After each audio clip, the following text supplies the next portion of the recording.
his neighborhood, they had no idea what he was up to, that he was working with the South African germ warfare program. Larry Ford was messing around with chemical biological warfare.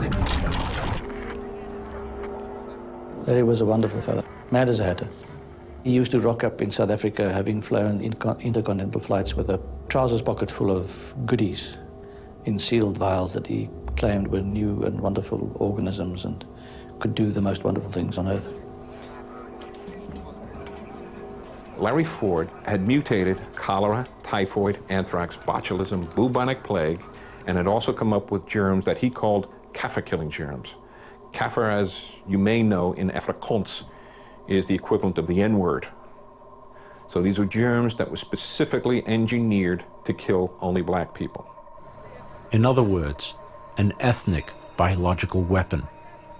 Had Project Coast really gone this far? From the beginning, this idea of can we find a way to control the size of the black population was considered one of the most important areas of research.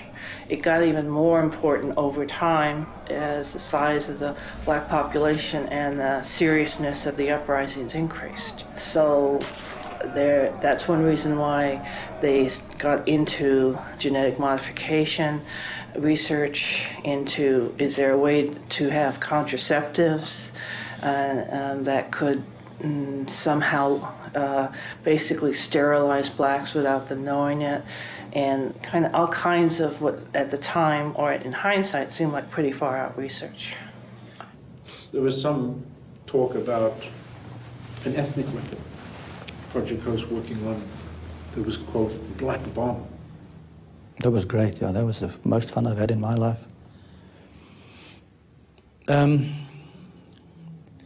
That whole episode of the ethnic weapon was very well set out in court, in the court papers.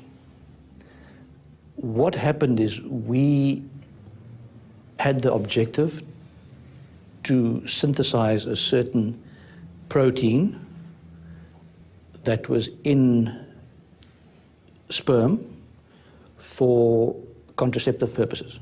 The objective was that if you could immunize a woman against sperm, then you would make her infertile. We were asked to do this by another country who had a population explosion problem as part of exchange of technology. They were giving us other stuff. They asked, well, we haven't got the time or the place to do that. Will you guys do that?